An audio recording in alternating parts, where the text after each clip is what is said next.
podemos dar el inicio, que se empiezan a conectar. Y entonces, darles la bienvenida a una emisión más de Charlemos de Ciencia y Tecnología.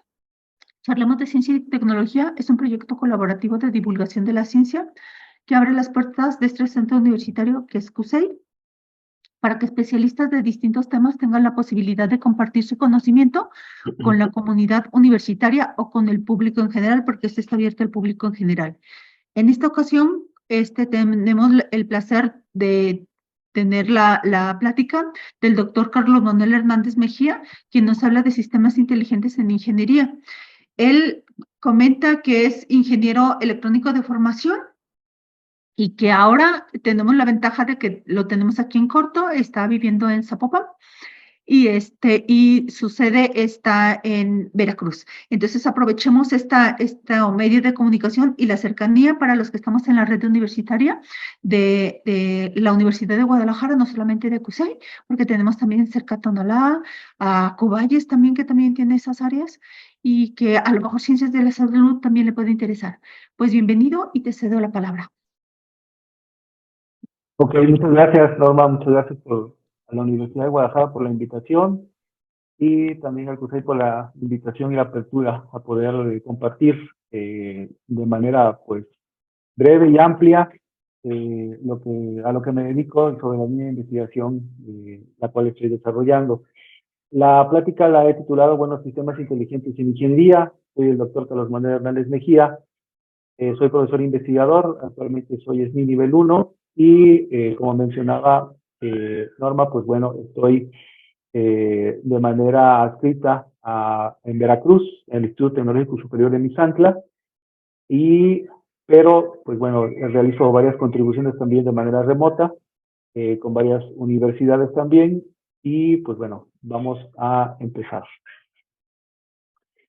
He tratado de abarcar algunos puntos clave para la presentación de hoy. Comenzaré pues teniendo a lo mejor a grandes rasgos qué son los sistemas inteligentes de ingeniería, explicar las líneas de generación y aplicación del conocimiento. También quiero hablar sobre la planificación de trayectorias logísticas y me centraré en algún momento también en una metodología que he construido que es Resistive Virtual Planning Methodology, o conocida por sus siglas RGPPM.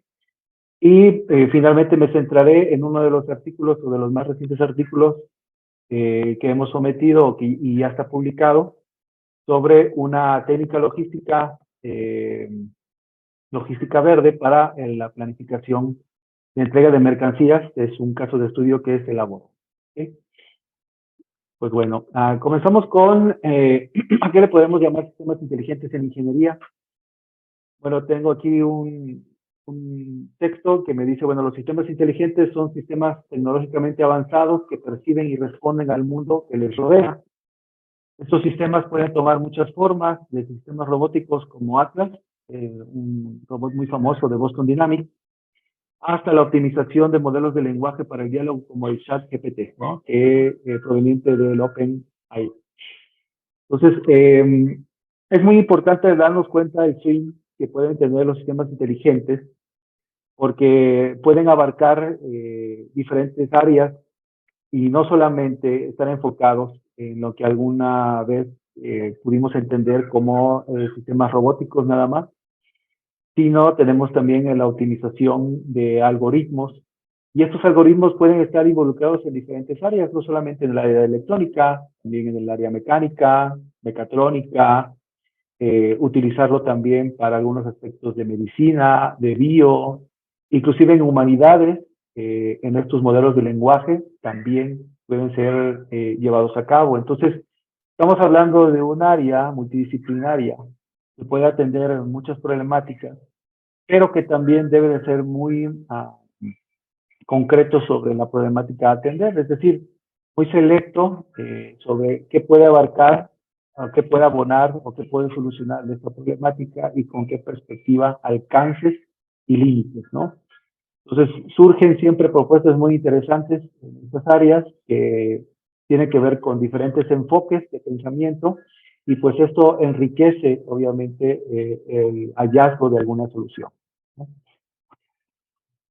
Bueno, particularmente estos sistemas inteligentes en ingeniería, dentro de las líneas de investigación que tengo o que tenemos en un grupo, los hemos orientado hacia los Objetivos de Desarrollo Sostenibles, los ODS u Objetivos Globales. Estos objetivos están planteados en algo llamado la Agenda 2030. ¿Por qué los hemos orientado ahí? Porque, bueno, vemos a la Agenda 2030 como una agenda en donde puede haber problemas a atender de manera global, en donde la Organización de las Naciones Unidas se aboca a manifestar, bueno, a nivel global, cuáles son algunos aspectos objetivos a atender que realmente impactan a la sociedad y a nuestra vida. Entonces, esos objetivos están englobados en 17 objetivos globales, interconectados, diseñados para hacer un plan para lograr un futuro mejor y más sostenible para todos. Los ODS fueron establecidos en 2015 por la Asamblea General de las Naciones Unidas. Se pretende alcanzarlos para 2030. Estamos ahorita a 2023 y pues bueno, podemos enfocar varios esfuerzos que tengamos en la línea de investigación de sistemas inteligentes en ingeniería a algunos objetivos, ¿no? Y pues bueno, vemos de manera general estos objetivos que van del 1 al 17 y en cada uno de ellos podemos ver una problemática a atender, ¿no? O una necesidad específica. Ok, también es importante mencionar que, bueno, esta línea de investigación ha ido creciendo con la colaboración en general de ciertos colegas y obviamente instituciones que se han involucrado en estas temáticas. Por ejemplo, tenemos colaboración con la Universidad Veracruzana, también con la Universidad Autónoma de Baja California y también con la Universidad Autónoma de Tlaxcala. En el sentido de, bueno, de esta colaboración, de este enriquecimiento, hay veces que el planteamiento del problema no solamente es atendido bajo una perspectiva, sino bajo varias perspectivas que abonan, obviamente, a solucionar el problema, ¿no? Entonces, verán que en algunas de las publicaciones, pues bueno, hay colaboradores, investigadores relacionados con esas instituciones que están activamente participando. Las líneas de generación y aplicación del conocimiento las tenemos basadas en tres tópicos. El primero de ellos, que es el tópico que se ha ido desarrollando un poco más, es el de planificación de trayectorias logísticas. Hemos enfocado que estamos atendiendo a tres objetivos, de la Agenda 2030, que es el 12, el 13 y el 9, que es producción y consumo responsable, acción por el clima, y también industrial, innovación e infraestructura. En el caso de modelado matemático de imágenes, que también es otra de los tópicos que estamos teniendo en estas líneas de generación y aplicación de conocimiento, tratamos de orientar hacia dos objetivos, que es la educación de calidad y la reducción de las desigualdades. Ahí básicamente estamos centrándonos en poder hacer aportaciones en el caso de este tratamiento de imágenes y en el modelado matemático de ellas. Y finalmente, pues tenemos un área que es el modelado y simulación de sistemas predictivos. Este es un área que ha ido avanzando poco a poco y bueno, hay una diversidad también de contenidos que ya tenemos en publicaciones y tenemos ahí un máximo que estamos queriendo alcanzar, que es atender al objetivo 3, que es salud y bienestar. Básicamente nos enfocamos ahí en el modelado y simulación de sistemas predictivos. Los sistemas predictivos, bueno, son sistemas que se concibieron o que se han concebido a lo largo de la década de los 70, 71 el predictor, 76 como sistemas predictivos por el profesor Chua, y bueno, ha habido toda una revolución con la concepción física del elemento electrónico en el 2008 por parte de los laboratorios HP, y esto ha revolucionado obviamente las aplicaciones. Entonces, una de ellas, un potencial enorme, es bueno, involucrarlo como elemento dentro de redes neuronales. ¿Para qué? Para poder atender a la interpretación tal vez de radiografías sobre diferentes enfermedades y demás, ¿no? Entonces, estamos pretendiendo hacer esos modelados y simulaciones para tener elementos más robustos que computacionalmente sean eficientes y que, bueno, puedan ser involucrados en este tipo de aspectos, ¿no? En el caso particular del modelador matemático de imágenes, estamos haciendo recreación o animación facial, construimos modelos muy concretos con sistemas de ecuaciones y esos modelos pueden recrear movimientos faciales. Nos estamos centrando también en encriptación de imágenes. ¿Por qué? Porque queremos nosotros llevar todo ese conocimiento hacia, por ejemplo, atender necesidades como la lengua de señas mexicana y, bueno, algunos aspectos de interacción con seres humanos que puedan orientarlos sobre aspectos educativos también. Y, pues, bueno, la primera que explicamos, que es la planificación de trayectorias logísticas, estamos haciendo, pues, bueno, todo un esquema que ahorita, pues, lo voy a mencionar más de manera detallada. Por ejemplo, en esta planificación de trayectorias logísticas hemos tenido dos vertientes. Primero tenemos la concepción medular, que es la metodología que les mencioné al principio, que es RGPPM, esta metodología de planificación que está basada en redes resistivas. Con esta metodología nosotros pudimos ahondar en dos temáticas. Una es hacia la robótica y el otro es hacia la logística. En la robótica ya hemos explorado sistemas robóticos terrestres con robots omnidireccionales, brazos robóticos, hasta el momento con 3 grados de libertad, y vehículos aéreos no tripulados, hasta el momento en simulación. Tenemos ahí a grandes rasgos las referencias en donde hay parte del trabajo que hemos realizado y que se ha reportado y se ha publicado.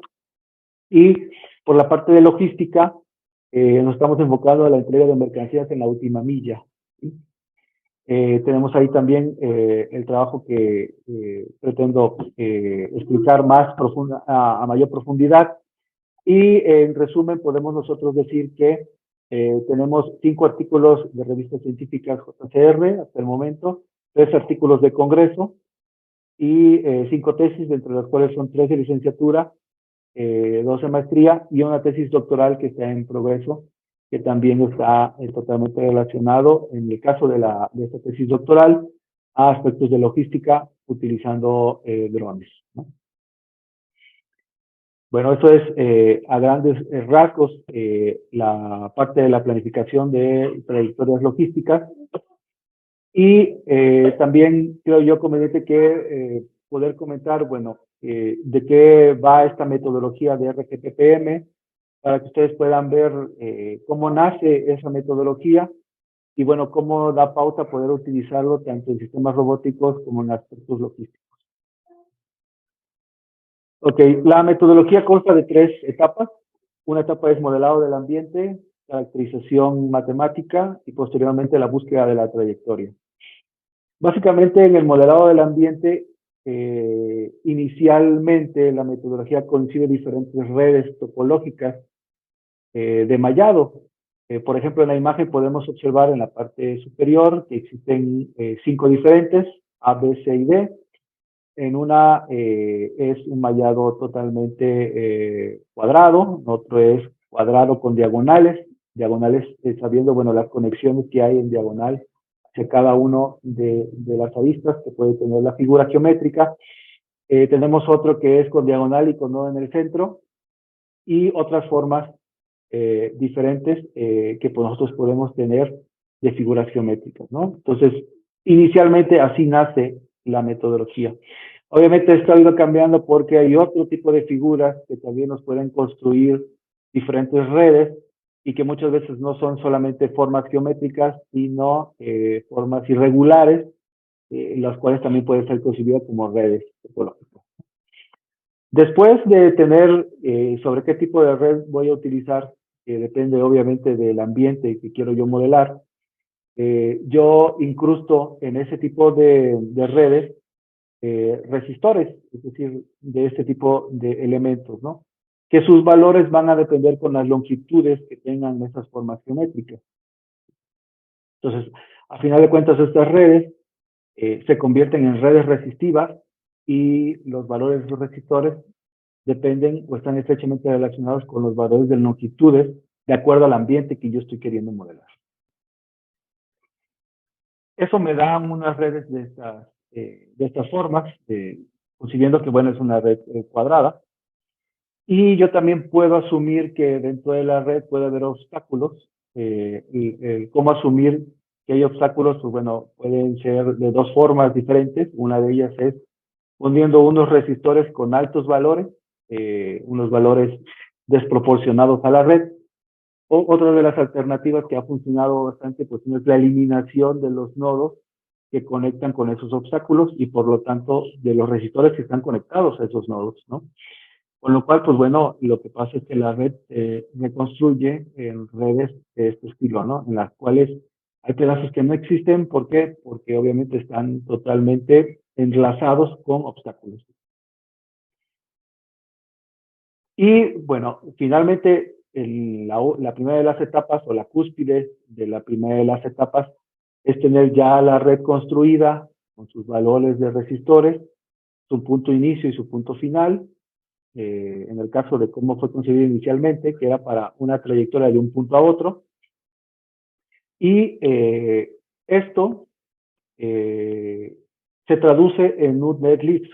¿Qué es un netlist? Bueno, es una lista de conexiones para los que a veces estamos más relacionados con los efectos de simuladores de componentes eléctricos.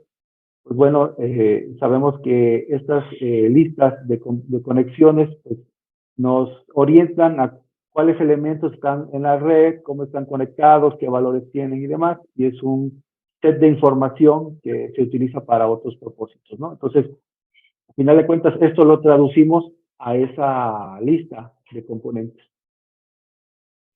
Y esa lista de componentes, pasamos ya a la segunda fase de la metodología, que es la caracterización matemática.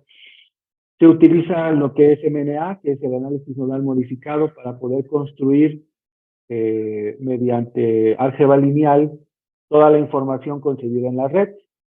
Tenemos obviamente este análisis nodal modificado tiene sus reglas para poder construir la red y trasladar la álgebra lineal dependiendo de algo llamado stamp, que son más que nada sellos o etiquetas que me dicen cuáles son los valores que deben de ir posicionados en cada una de las intersecciones de esta macromatriz y que, bueno, me ayuda a interpretar de una manera automática el análisis de circuitos.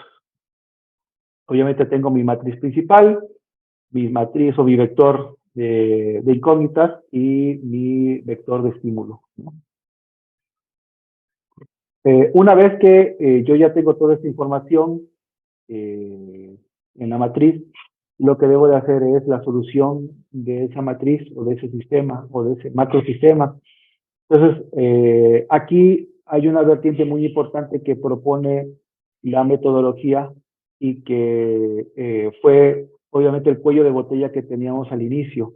¿Qué es lo que pasaba? Que bueno, cuando llegamos a este punto, utilizábamos métodos de solución clásicos, utilizábamos tal vez un LU, o utilizábamos tal vez una matriz inversa, utilizábamos tal vez un Gauss-Jordan, lo programábamos, pero cuando estos sistemas se volvían tan abundantes, pues obviamente los tiempos de solución eran enormes también. Estamos hablando de matrices de 1000 por 1000, hemos analizado de 10.000 por 10.000, de 1.000.000 por 1.000.000, y entonces el incremento de tiempo de cómputo pues se ha hecho considerable, ¿no?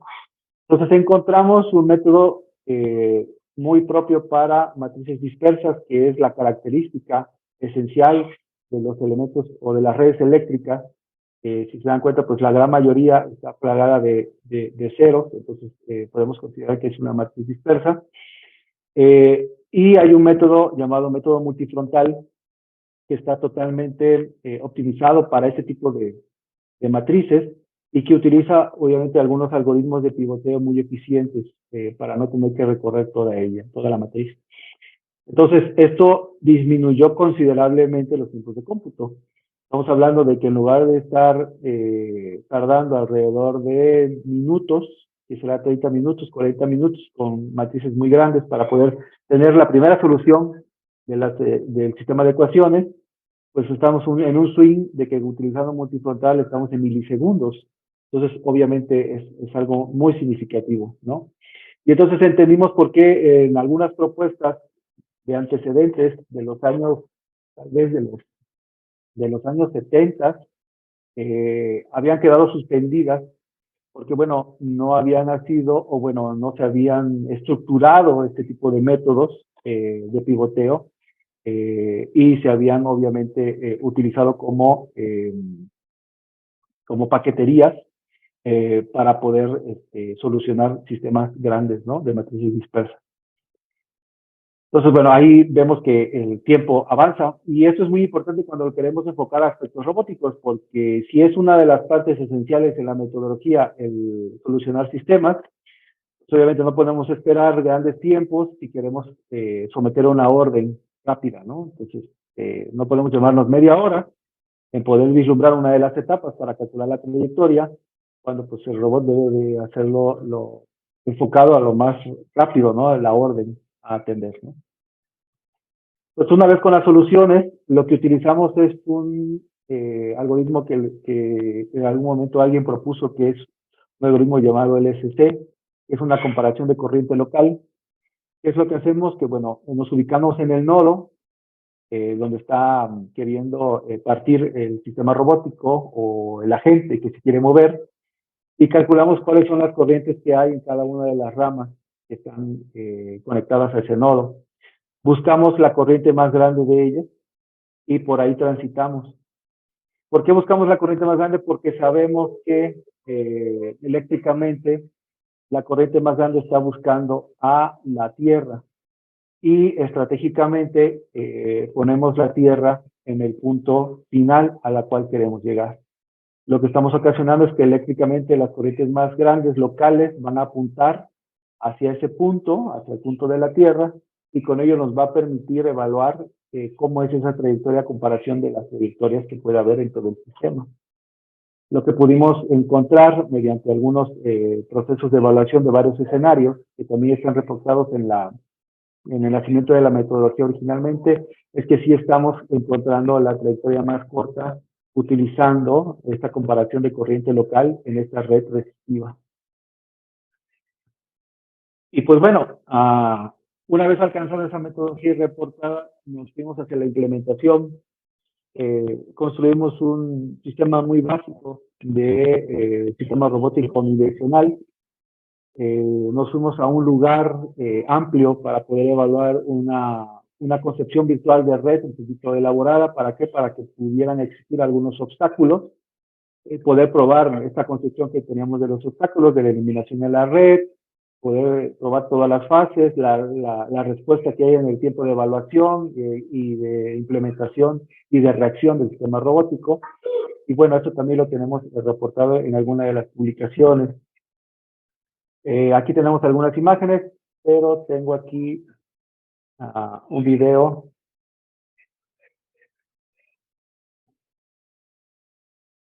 Y déjenme ver si lo puedo.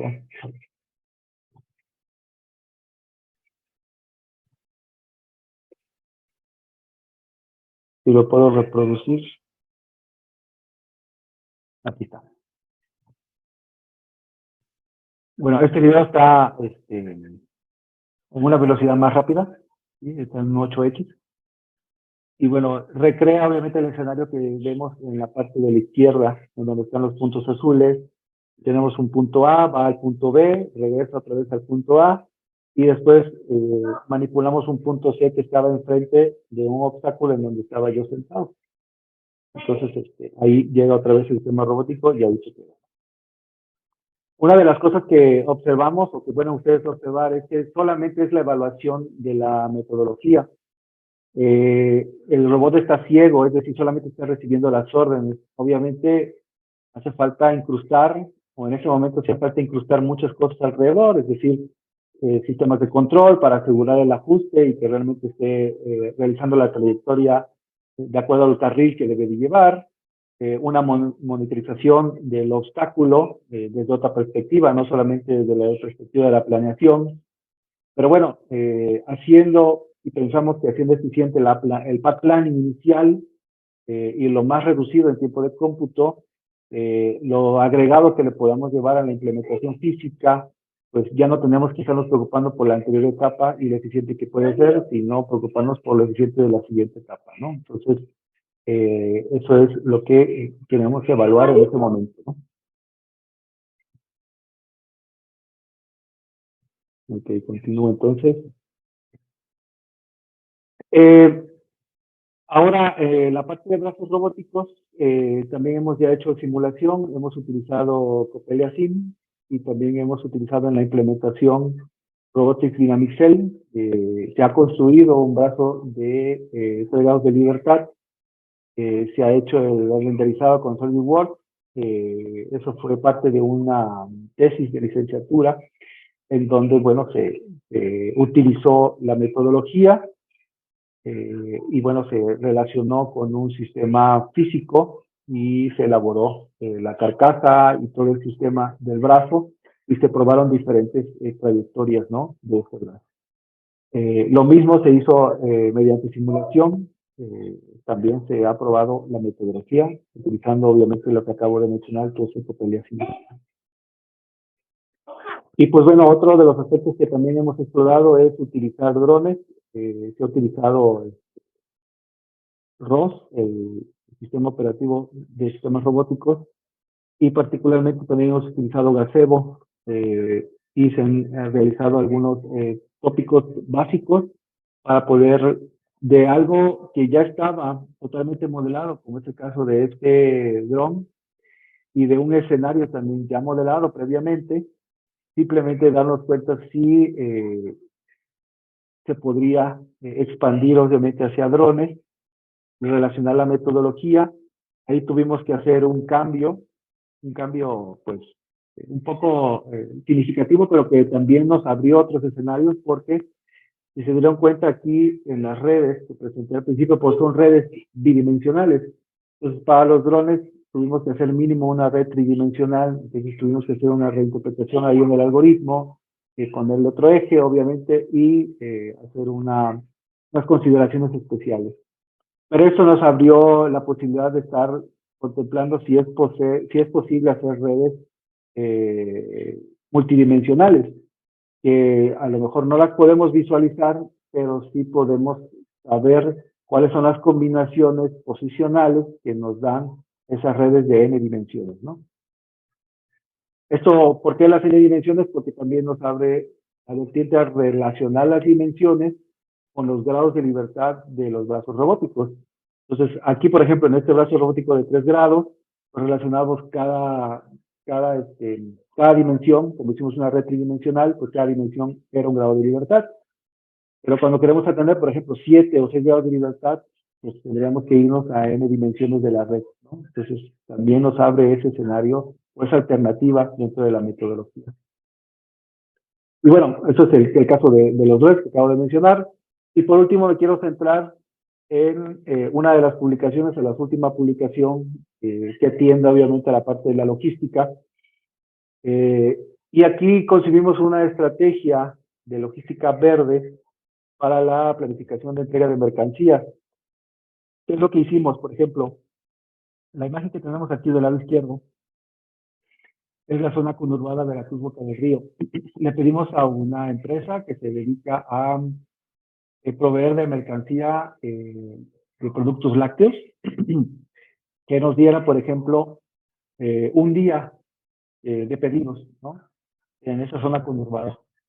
Entonces nos marcó, porque él tenía el hábito de posicionar georreferencialmente a sus clientes. Entonces nos compartió cuáles eran las ubicaciones georreferenciales de sus clientes.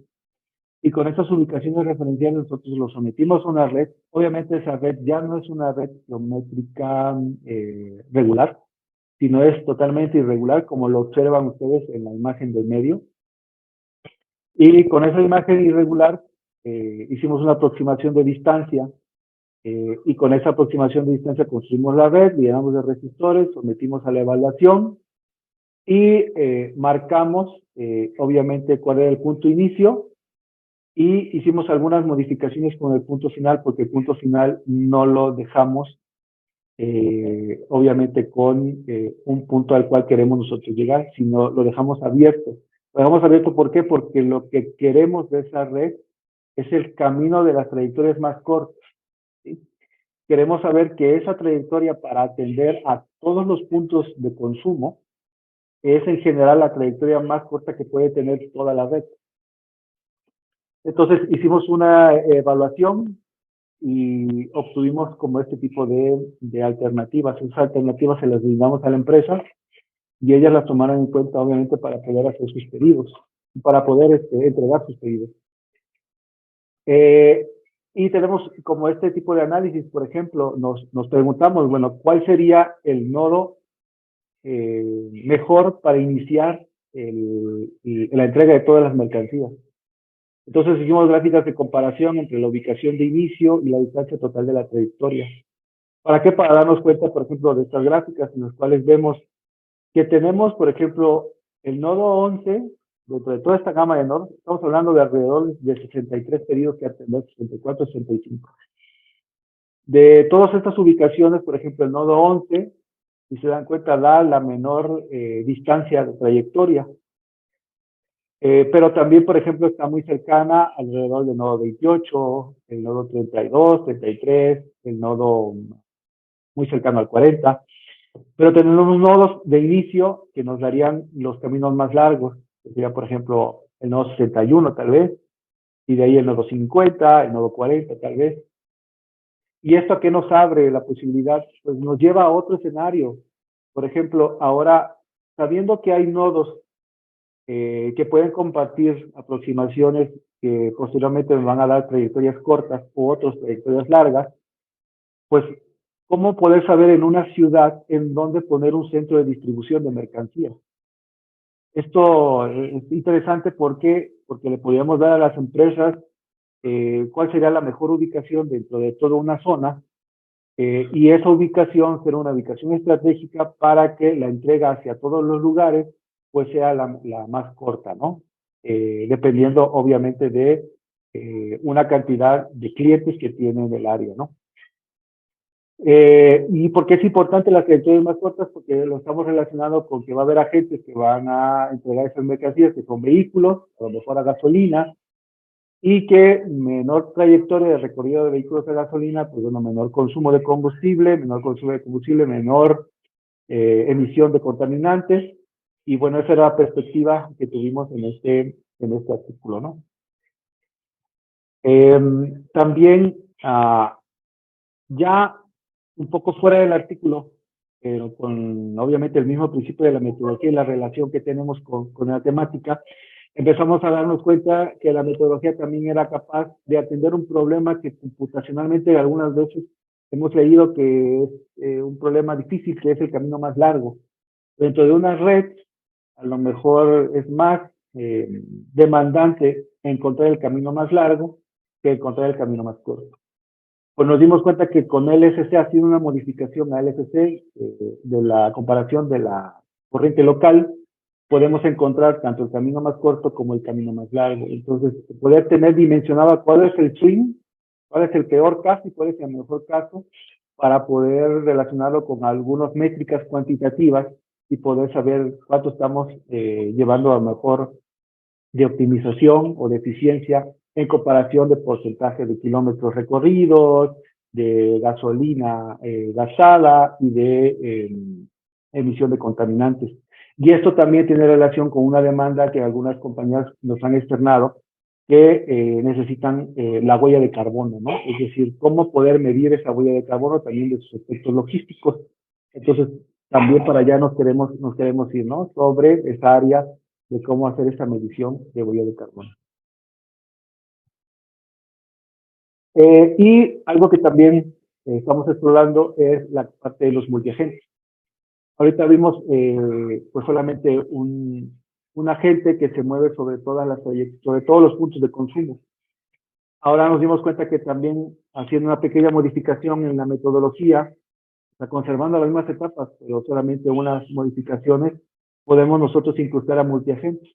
Por ejemplo, iniciamos aquí y podemos ver en estos resultados de simulación que, bueno, tenemos 3 agentes que salen a diferentes lugares y que, bueno, llegan a diferentes puntos y estas trayectorias son cortas también de las trayectorias que pueden ellos tomar de manera individual. Esto ha sido también interesante. ¿Por qué? Porque hay mucha literatura sobre multiagentes desde el punto de vista de estrategias metodológicas para aspectos logísticos. Y hay algunas cosas que se deben atender porque hay veces que los multiagentes los obligan a regresar al mismo lugar, que es una de las cosas que no hemos explorado aún, no nos hemos metido en esos conceptos.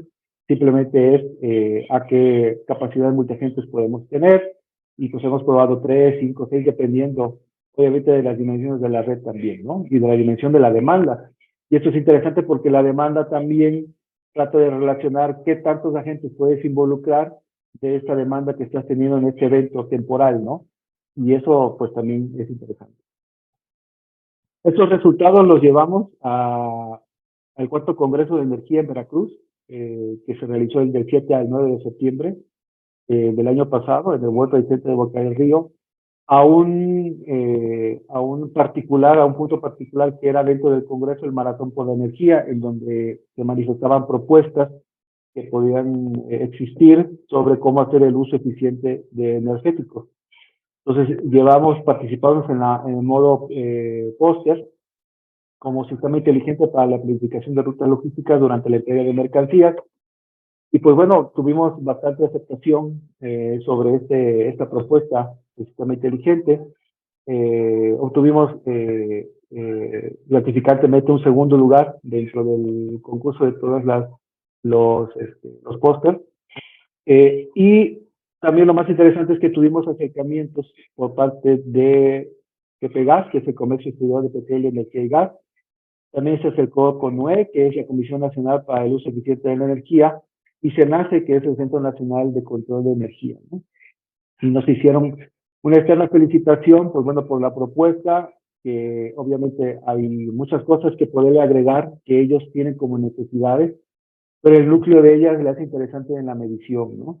Inclusive, pues bueno, algunos nos externaron que sería muy conveniente que pudiéramos empezar a lo mejor por un trabajo de patente, ¿no? Para poder después utilizar esta estructura que estamos nosotros dimensionando, ¿no? Entonces, tuvimos una buena aceptación y pues hacia allá nos dirigimos, ¿no? También a poder continuar con este enlace que tuvimos con estas comisiones, con estos centros nacionales, y poder darnos cuenta de cuáles son las necesidades y poder a lo mejor adaptar alguna necesidad particular. Y pues bueno, aquí el caso multidisciplinario que mencionaba en algún momento, pues es importante porque ahorita tratamos de dimensionarlo para consumo de combustible. Obviamente no estamos considerando algunas cosas como la trayectoria en una carretera, el desgaste obviamente de vehículos. Sabemos que hay muchas variables que meter, que incrustar, pero sabemos que ir de manera paulatina y correcta en cada una de las etapas, y muchas veces que esas etapas sean eficientes computacionalmente, pues eso nos ayuda obviamente a la siguiente y a la siguiente y a la incorporación. Una de las vertientes es el uso eficiente energético, es decir, en el caso de energía eléctrica, en el caso de drones. Estamos explorando, por ejemplo, en la tesis doctoral que les mencionaba yo al principio, dentro de toda la línea de planificación de trayectorias logísticas. Esa tesis doctoral estamos enfocándolo en que se mida la cantidad de energía utilizada para todas estas trayectorias de un dron de ala fija. ¿Para qué? Para poder tener estimados de consumo, y esos estimados de consumo, pues bueno, están relacionados con la cantidad de baterías, está relacionada con la necesidad energética, dependiendo de la cantidad de entregas, y bueno, está relacionado también, obviamente, con pues la estructura que puede tener el dron para poder realizar este tipo de actividades, ¿no? Y pues bueno, también sabemos que las trayectorias no solamente pueden ser recorridas por drones o por camiones solamente a gasolina, sino también por camiones eléctricos. Entonces, esta exploración del uso de energía pues también atiende a los vehículos eléctricos. Y sabemos también que es multidisciplinario, perdón, porque por ejemplo tenemos estos escenarios, y estos escenarios atienden algo que en el SNI se conoce como la pentahélice, ¿no? Que es gobierno, industria, sociedad, medio ambiente y academia. ¿Qué estábamos hablando? Por ejemplo, del lado izquierdo tenemos la cantidad de panaderías que hay en la zona, creo que es del Estado de México. Si se dan cuenta, pues bueno, es una cantidad considerable. Vamos a tener que analizar bastante información y podemos proponer cómo es que las materias primas deben de ir hacia este tipo de lugares, ¿no? En donde se realiza o se lleva a cabo la creación de pan, ¿no? La elaboración de pan. Y del lado derecho, esto es en la zona conurbada también, Veracruz, Boca del Río. Imaginémonos que las mercancías pues no son perecederos, ¿no? O no es totalmente nada más lo que la empresa nos proporcionó, que era productos lácteos, ¿no? Aquí tenemos las ubicaciones referenciales de las escuelas primarias solamente que hay en la zona conurbada de Veracruz, Boca del Río, y estamos pensando en los momentos en los cuales hay que hacer la entrega de libros, en la entrega de libros gratuita.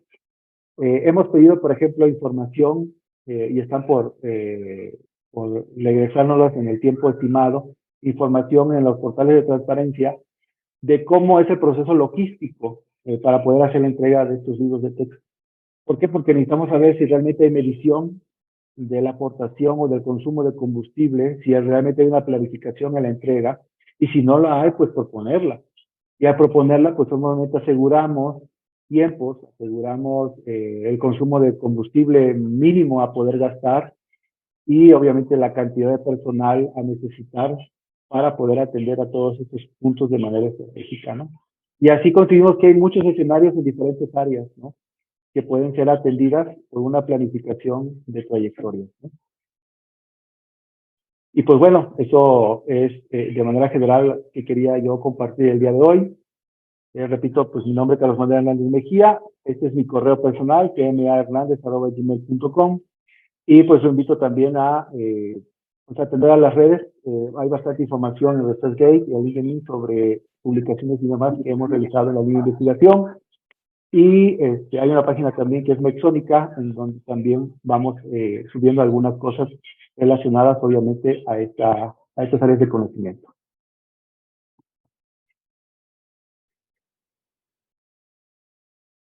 ¿Dudas para los que nos están escuchando? Justamente eso es lo que iba a preguntar, compañero. Pregunta uno de los asistentes a la charla, ¿cómo se podría aplicar esto en el área de biomédica? Yo lo estaba pensando con nanotecnología, ¿no? Aplicado como nanotecnología porque para los tumores y que le quieres ir, porque la quimio es muy invasiva, pero si tú haces una nanotecnología que pueda, y es que estaba pensando en las resistencias, por medio de bioimpedancia, generar la mejor ruta para llegar al objeto al que quieres tratar, destruir o alimentar o lo que sea. ¿No pudiera ser? Sí, sí, podría ser ahí. A lo mejor, en el caso de las rutas, podría ser esa vertiente. Lo que pretendemos también, por ejemplo, es que en la parte, en una de las líneas que es la de los sistemas resistivos, esta de aquí, estos merristores o estos sistemas resistivos han sido utilizados para crear una función dentro de una red neuronal y que pueda detectar bordes. Hay reportes en los que detecta mejor bordes en ciertos aspectos. Entonces, la detección de bordes sabemos que está muy relacionada también con poder hacer un poco de diagnósticos más certeros en ciertos casos, ¿no? De manera remota y demás. Entonces, a eso es a lo que queremos atender en el espacio de salud y bienestar. Obviamente, esta línea ha ido muy transitada muy paulatinamente. ¿Por qué? Porque los aportes que estamos haciendo en sistemas más residuos han sido muy paulatinos, ¿no? Todavía no tenemos algunos aspectos de implementación directa, pero bueno, creo que esta línea puede abonar ahí. Y en el caso de la planificación, sí, necesitamos saber, porque cuando empezamos a ver la problemática, ahí es en donde vemos cuál es la estrategia de planificación de trayectorias.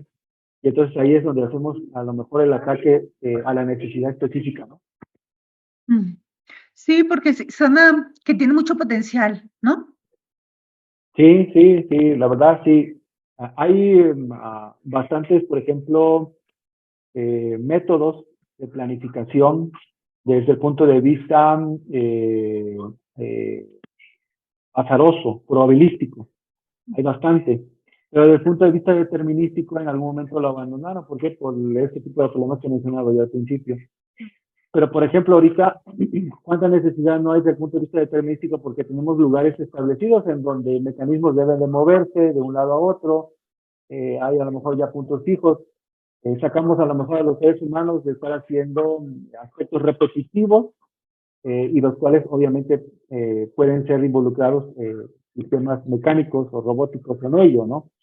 Pues bueno, esa es una de las grandes vertientes, ¿no? Otra pregunta dice, ¿cuál considera que son los principales obstáculos que enfrentan para desarrollar este tipo de metodologías? Bueno, bueno, desde el punto de vista La técnico, burocracia, ¿no? sí, desde el punto de vista técnico, es que hay varios frentes. Por ejemplo, cuando iniciamos con la creación de la metodología, que fue esta publicación de aquí, esta, que es el corazón de todo esto que nos dio, uno de los revisores, en donde hicimos la propuesta, nos decía, el tema ya está resuelto, ya no hay nada que hacer, ya la temática está gastada, ya tenemos todo lo que necesitamos de evidencia científica, su aportación ya no es factible, ¿no? Entonces, obviamente, lo que muchos o algunos de los impedimentos también tiene que ver con la misma comunidad. Hay veces que creemos que ya todo está totalmente resuelto, porque tenemos a lo mejor métodos muy robustos, ¿sí? Pero que son robustos para algunos escenarios. Y nos damos la oportunidad de ver escenarios diferentes, necesidades diferentes y con ello ver alternativas. Y obviamente esas alternativas atienden a diferentes variables o diferentes indicadores. Entonces, a veces hay una oposición misma en la comunidad de no querer ver nuevas propuestas. Eso sería uno de los puntos. Otro de los puntos es que a veces si inmediatamente no ven algo tangible, ya a lo mejor viendo de aspectos burocráticos, cuesta mucho poder difundir y dar cuenta que esto es una evolución o una transformación en el sentido de ir paulatinamente, ¿no? No podemos dar pasos tan agigantados de un momento a otro. ¿Por qué? Porque vamos a cometer tal vez algunos errores que han cometido otros métodos, tal vez, ¿no? De dar pasos tan agigantados y desvincularse totalmente con los procesos eficientes que debemos de vivir, ¿no? Entonces, creo yo que también eso sería otro de los impedimentos. Y bueno, cuando ya llegamos a las aplicaciones, pues sabemos que también las aplicaciones demandan recursos financieros, ¿no? Entonces, por ejemplo, los aspectos aquí de los robots que tenemos aquí. Estos robots, pues bueno, no había en ese momento aportación financiera para poder hacer la elaboración, ¿no? Entonces tuvimos que construirlo nosotros. Y en la construcción de nosotros, pues bueno, a dimensionar también esa área de necesidades por parte de la mecatrónica y del ensamble de los mecanismos, ¿no? A veces también lo que pasa es que habemos muchos investigadores y me incluyo en este tipo de investigadores porque yo creo que a lo mejor es con lo primero que nacemos, ¿no? Creemos que somos expertos en un área y por esa área nos vamos a ir como expertos. Ya no hay manera de salirse de ahí, ¿no? Y no, debemos darnos cuenta que debemos de comunicar a varias áreas. Entonces, hay veces que nos hemos encontrado con expertos muy buenos en un área, pero a la hora de querer interrelacionar los conocimientos, ya no hay tal vez el interés de poderlo realizar, entonces lo multidisciplinario se ve frenado en algunos momentos, porque pues en algún momento necesitamos, por ejemplo, ahorita de las nuevas investigaciones que estamos haciendo, necesitamos a alguien orientado totalmente a la electrónica, necesitamos a alguien totalmente orientado en sistemas computacionales y en la eficiencia de algoritmos, y necesitamos a la participación, por ejemplo, de ingenieros industriales totalmente enfocados en el aspecto de logística y de cadena de suministro. Y todos ellos abonamos en un aspecto para poder fortalecer a la línea de investigación. Entonces, luego, tener esos grupos multidisciplinarios en donde todos debemos de conocer de todo en cierta medida para poder tener los alcances que queramos. Luego también hay frenos de manera normal, ¿no? En ese sentido, ¿no? Entonces, a veces lo multidisciplinario como que no es muy atendido. ¿Por qué? Porque a veces nos cuesta en nuestra zona de confort estar en una sola área, ¿no? Hay Sandra Infante pregunta, ¿en logística está patentado tu procedimiento? No, todavía no. En eso estamos enfocándonos para una patente. Para allá vamos. ¿Qué te iba a decir? Ahorita que lo mencionas, en la carrera, sí, ya que estás aquí en Zapopan, radicando, sí sería bueno en el día que gustes dar una visita aquí al CUSEI. Está la carrera de logística y a lo mejor podría tener algunos proyectos en común. Ah, Tanto, ok. ajá, para estudiantes de pregrado, creo que la carrera se acaba de iniciar hace como 1 año, 2 años, no tiene mucho. Ujú. Y es un buen punto de encuentro para proyectos y para ir enfocando a los alumnos cuáles son las áreas que podrían también abarcar porque también nosotros hacemos lo que se conoce como o proyectos modulares, ¿eh? Y entonces los chicos, dependiendo del área, por ejemplo, con biomédica, hacemos 3. Un proyecto debe abarcar las 3 áreas fundamentales de lo que consideramos las bases de la biomédica. En biotecnología hacen 10. En logística, la verdad, aunque sí conozco la coordinadora, no me he metido mucho a platicar con ella cuántos proyectos modulares tienen, pero el punto es que se podrían tener mini proyectos para empezar a crecer un proyecto más grande, porque se basan por etapas, ¿no?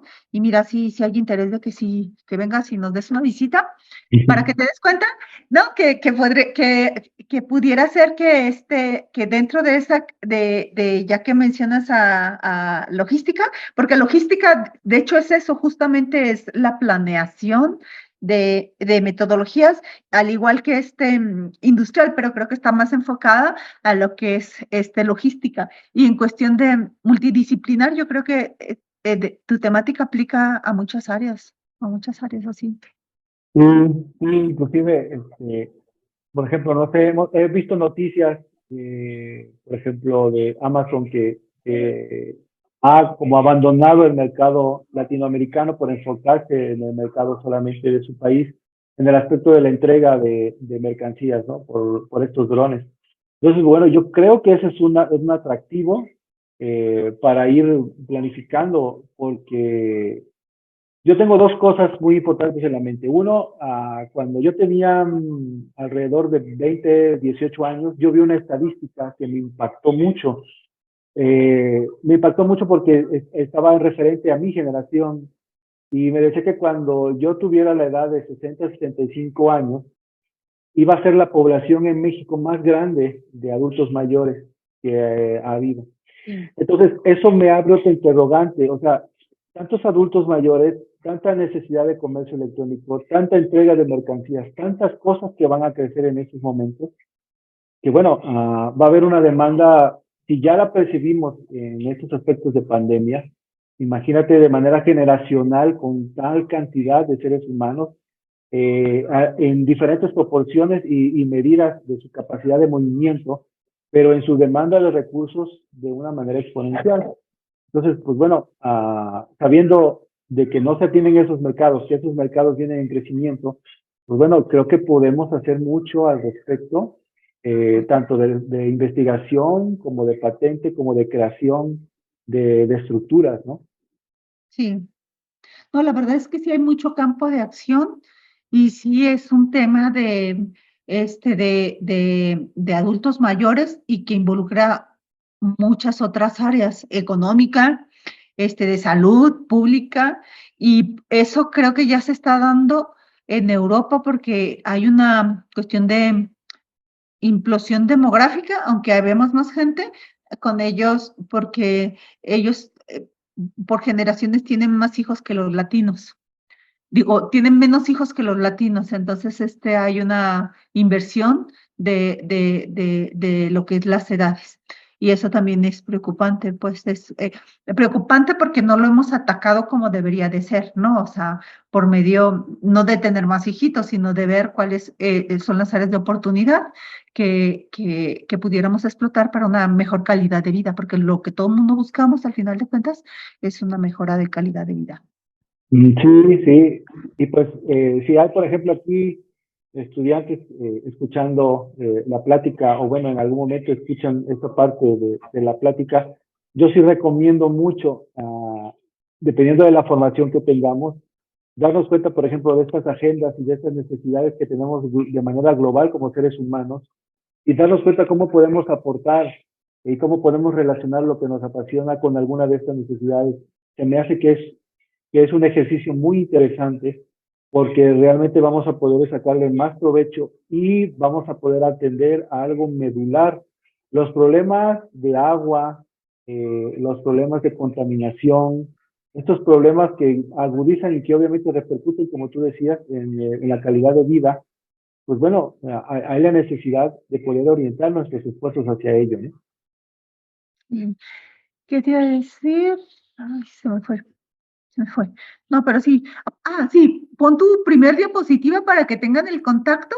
De todos modos, cuando se publique en el Face, en el portal, voy a poner tu contacto para los que estén interesados, que se puedan comunicar contigo. Y la invitación con respecto al CUSEI está en pie. Nos ponemos de acuerdo. Sirve que a lo mejor ya lo conoces o a lo mejor no, pero sirve que te damos una probadita de lo que es en la Universidad de Guadalajara, que nosotros somos súper orgullosos de pertenecer a ella. Y fíjate que no, me han platicado del CUSEI, de la Universidad de Guadalajara también, pero no he tenido como la dicha de poder que alguien me acerque, ¿no? Obviamente a las instalaciones, al aspecto en general, el mecanismo, todo lo que hay. O sea, he visto por la página y demás, me he actualizado en ese sentido, pero yo sí te acepto, ¿no? Esa invitación y No, pues de verdad que encantado, ¿no? sí. Para aportar. Es que de hecho la universidad es muy grande y a mí me ha tocado hacer trabajos colaborativos en diferentes sedes de la misma universidad. Entonces, te mostraré que UCEI es muy grande, pero es una pequeña parte de lo que representa la universidad a nivel estatal y a nivel, nacional. O sea, realmente está muy grande y la gente es muy abierta a compartir y abrir las puertas a hacer redes de colaboración. Entonces, sí estaría interesante que en cuanto quieras, tienes mi teléfono, nos ponemos de acuerdo y claro que sí, te doy un tour de aquí, vemos cómo, cuáles son las áreas de interés. Pues te presento a la coordinadora de logística para ver qué pueden hacer, algún tal, y pues con las áreas que te podrían interesar. Sí, claro, pues sí, aceptada. Excelente. Pues se nos acabó el tiempo.